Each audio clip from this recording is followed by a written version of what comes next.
I committed a first-degree murder. They wanted to kill me. It was a death penalty. I was like, wow, that was my moment that I cried out to God. I was like, Lord, I can't do this death penalty. If you are who you say you are, I ask you to get me off the death penalty. For you I live and for you I die. And I will serve you for the rest of my life. You're listening to the God Behind Bars podcast, where we take you behind prison walls to hear about the ways God is moving in the incarcerated population.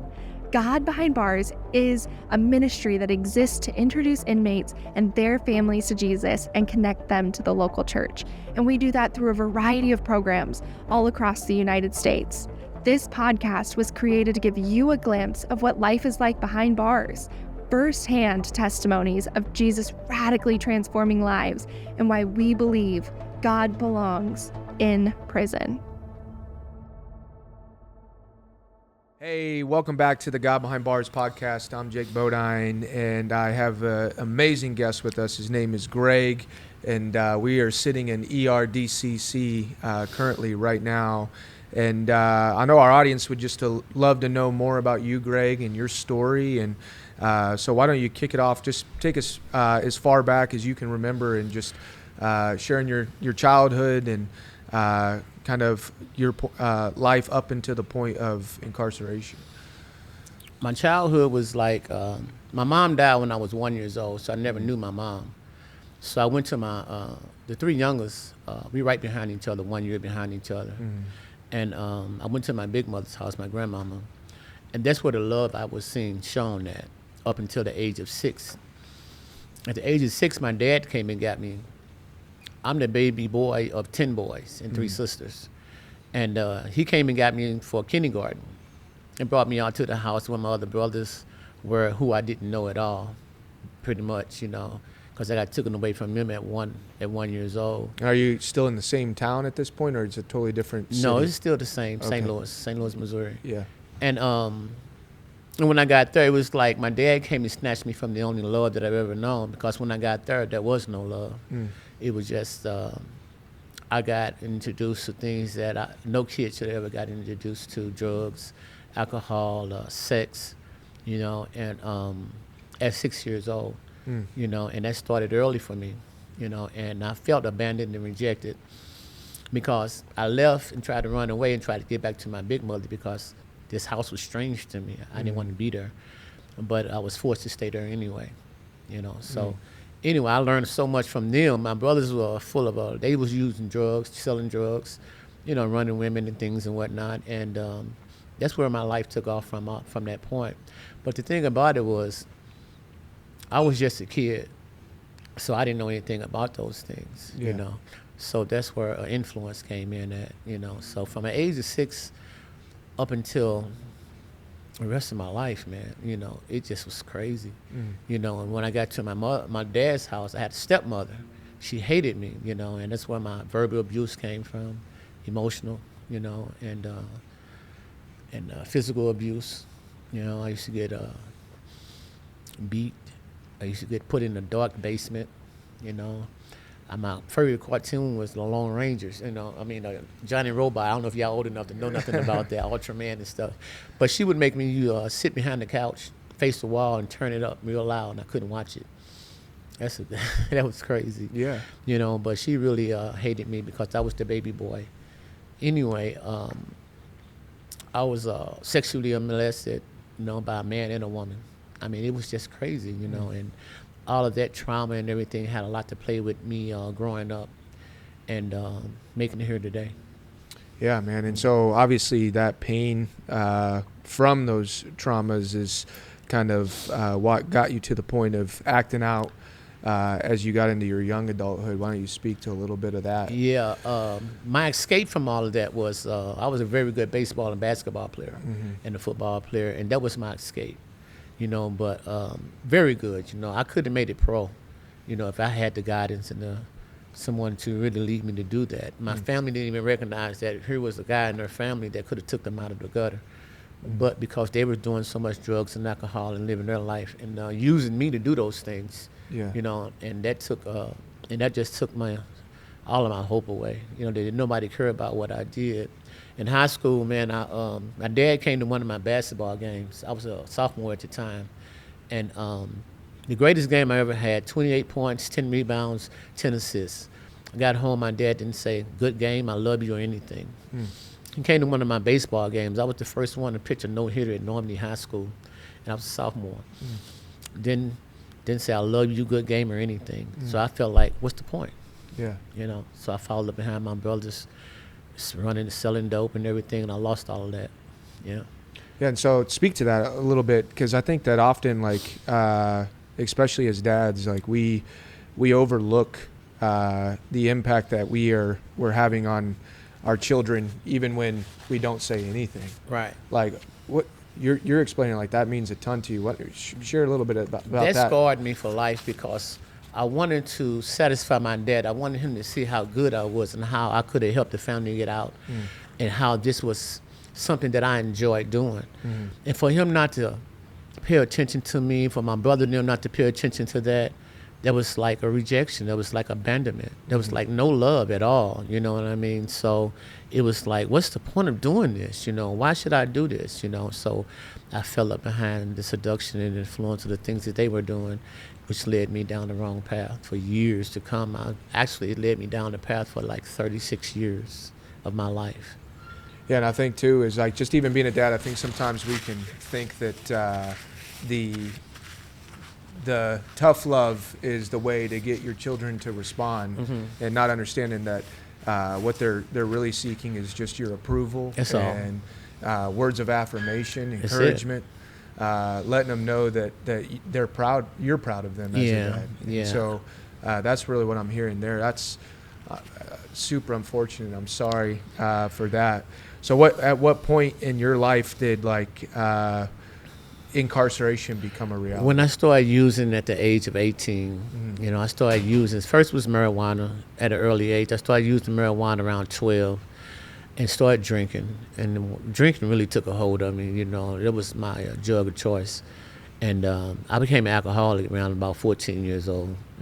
And but I pushed through all of that because the love of the game kept me. That's what kept me going and going and going. But once I stopped playing ball and stuff and everything, that's when I fell into that trap of using more and more and more, But I always wanted to do better. It was always in me to do better, but there was nothing there to push me to do better, So, and my brothers was my Achilles heel. They was the one always having me out in the streets doing this and doing that, and it was just terrible for me. I couldn't think, I couldn't control my own destiny whatsoever. I didn't know how, because all I ever known was what I knew from the age of 6 and the influence that I was under, and that's what I lived by, and that was crazy. Yeah, and so how old were you when you first went to jail? I was 22. And was that your first time, or? That was my first time. I just got locked up for about 3 months, and got out. Wasn't nothing, just 3 months. And then from there, I got locked up for possession. I stayed down for like 18 months. Got a 2-year probation. I didn't walk that down. Went to a drug treatment, and on 120. That didn't do anything. Got back out. Started using and selling and running in the streets again up until the age of 36. And that's when I came to prison in 98, and been in here ever since. And what's that been like? What's the journey been like since coming to incarceration? Obviously, God has had a radical moment in your life. Why don't you speak to that? When I came to prison, but my dad was a preacher. I didn't mention that. He was a preacher. I was a PK kid. And I didn't want church. I didn't want God, because he stayed in church and stuff. And I'm like, well, if God keep him away, he's going to keep me away. So that's why I never chased after God. It wasn't until I committed my crime that I reached out to God. I committed a first degree murder, capital murder. And it was, they wanted to kill me. It was a death penalty. And I was like, wow, that was my moment that I cried out to God. I was like, Lord, I can't Yeah, take your time, man.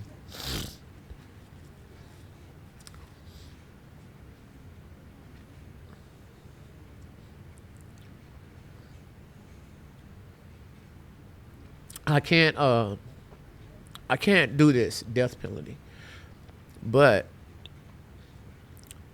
I cried out to God, and if you are who you say you are, I ask you to get me off the death penalty. For you I live, and for you I die, and I will serve you for the rest of my life.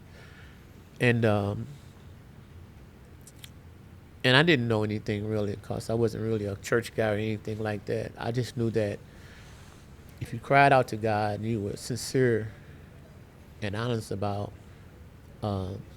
wanting to really serve Him, that God would hear you. So I asked Him to come into my life. And so He didn't do anything for 3.5 years at all. But I read the Bible. I got acquainted with the Bible, and I couldn't understand it. So I asked Him, who you say you are, open this thing up to me. I need to understand the thus, the thous, and the these, and what is this you open the sea and all this thing. I want to know what you're doing. What is this all about? And so about 6 months later, it started coming to me. I started getting an understanding of who God was and what the purpose is and why He created me, because I didn't understand. Why you create me? Why you allow me to go through all of that? What was the purpose, of letting me get hurt and get damaged and to ruin my life such and whatnot? Why did you even let me take that life? Because you could have stopped me, and why didn't you?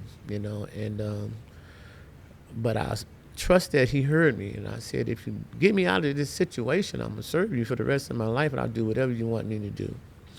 And this is the thing with all of that, is that I got to reading the Bible and studying the Bible. And I had guys in the county to come to the table where I was studying it all the time. And they wanted to understand it, so I started getting the Bible studies going.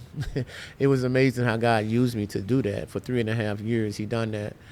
And are you sitting are you sitting on death row at this point? Yes. So you're in an isolated cell. Yeah. Don't have really any contact with the outside world. Yeah. Well, I was in the county at the time, and but no.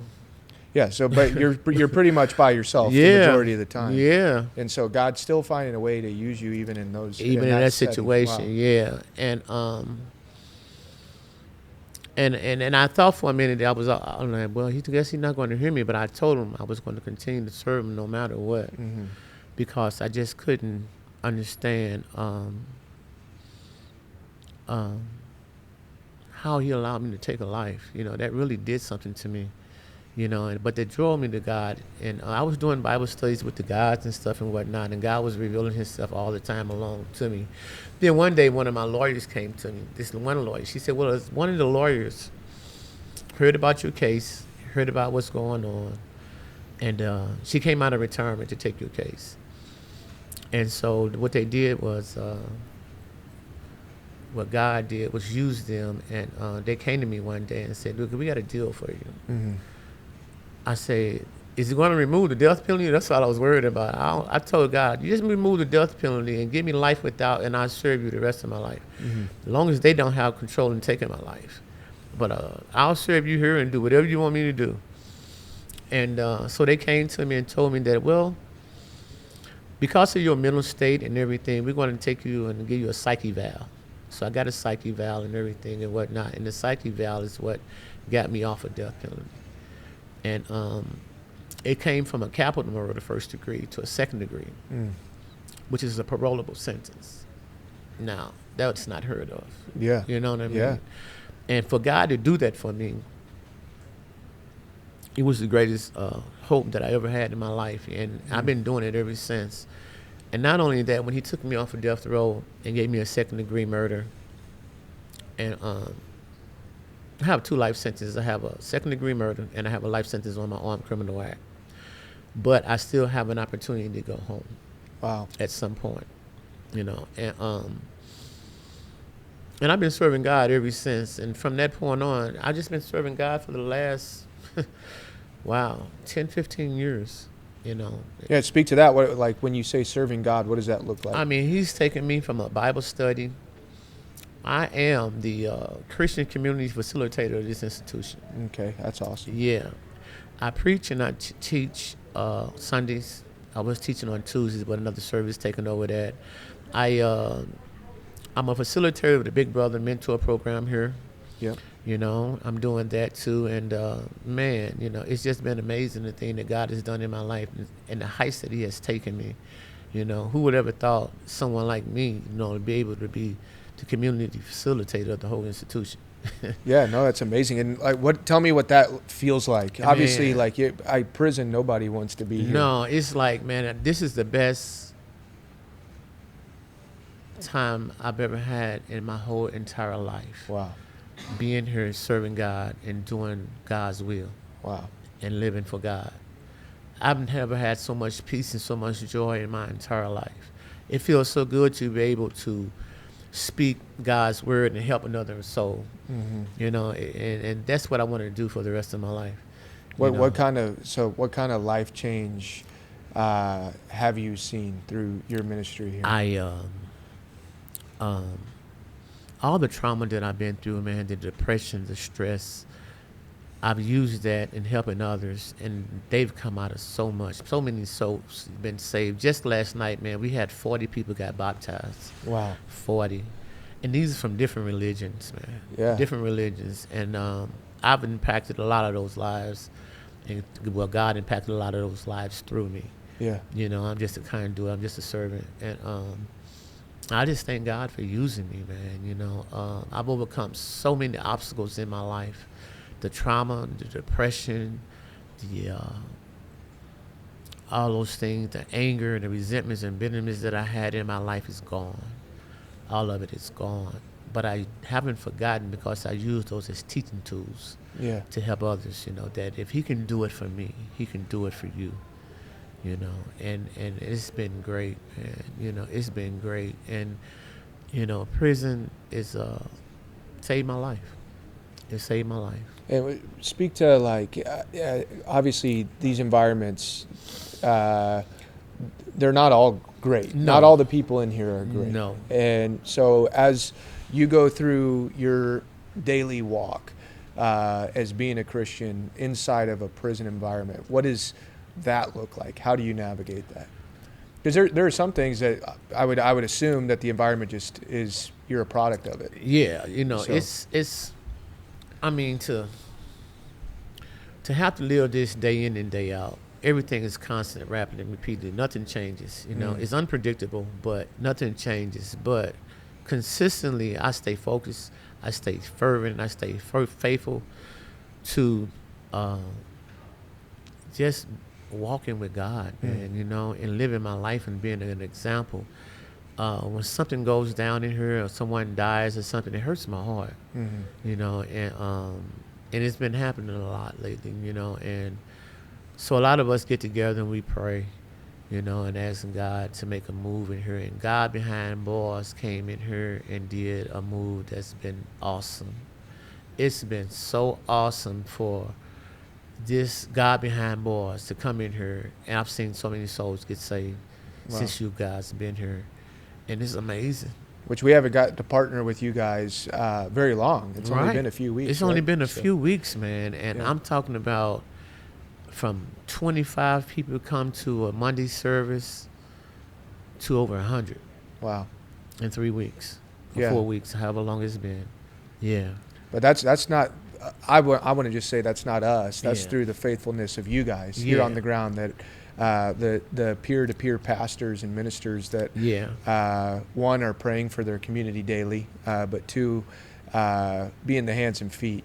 And meeting one-on-one with individuals and helping them journey through things and the traumas that they've experienced in their lives. Right. That's you guys that I just want to make sure that we take notice of. Yeah. But we are so grateful that you all allowed the doors to be open, because there was times when I wanted just to go to the staff and say, hey, you know, won't you allow us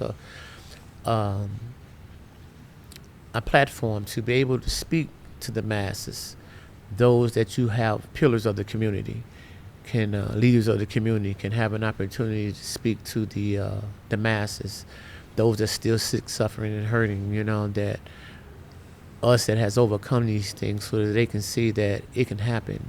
It's possible, that there's still hope, you know. So yeah, you know, it's one day at a time, you know. It really is. And I just thank God for what he's doing, man. Well, Greg, I've loved hearing your story, but two is like, I love getting to see right here in the flesh, just the man that you've become and how God's using you. And right now we've got viewers and listeners that are all over the world that might be on the fence about the idea of Jesus. And maybe there's been individuals that have hurt them in their life, similar to the way that you were hurt as a child. The last question that I have for you is, if someone's sitting on the fence and questioning this ideology of Jesus, what would you say to them? Why Jesus? I used to be a Muslim. I used to be a Moor. I was all of these other different things in religion. But when I accepted Jesus in my life, a change came over me. Something happened. When God poured his spirit on me and filled me with his spirit, I've never had the joy, the peace that I've had since accepting Jesus into my life. I believe that Jesus is the truth, the way, and the life. I believe that Jesus did die. He was rose on the third day, and he was God's son. He was God in the flesh. I believe that Jesus loves each and every last one of us so much. And if you can accept Jesus in your life and receive Jesus in your life, this is somebody that I don't see. You know, I don't see him, but I know he's there. Yeah, you feel him. I feel him. He's right here. And if you don't know him, I ask you to get to know him. Yeah. I ask you to receive him. You know, and he'll make a difference in your life. All you have to do is to be open-minded and willing to allow him. He said, I stand at the door and knock. If any man comes and let me in, I'll come and sup with him and he with me. You can sit at the table with me and my Father. And we're going to sup together one day. And I believe that truly and wholeheartedly. And I've been supping with him ever since. I don't have to wait for it. It's already happening. Yeah, preach, man. I love it. It's already happening in my life. And I thank him for it every day. And I try to live it. You know, it says, let your light shine before man, and that they may see your good works and glorify your Father which is in heaven. So, and that's what I do. It's awesome. On a daily basis. Yeah. That's awesome. Yeah. Well, it's great to meet you. Thank you very much. Appreciate you just having a conversation with me. Yeah. And, if you have questions about Jesus or want to know more, one, I want to encourage you just to keep experiencing the content that we have here on the Pando app. But two is that we've got church campuses and chaplains and other individual volunteers all across the country that would love to answer your questions. But you don't have to do that. You don't have to talk to anyone. You can just talk to him right now, wherever you're at. And I know that he loves you and he wants to have a relationship with you. Amen. So, all right, Greg. Thanks a lot. Appreciate it. Thanks again for listening to the God Behind Bars podcast. If you enjoyed this episode, we hope you'll subscribe from wherever you're listening to this. Leave us a review and share with your family and friends. We're so thankful to all of those that make it possible for us to continue to reach inmates with the gospel. If you'd like to donate to support the work of God Behind Bars, you can visit godbehindbars.com/donate.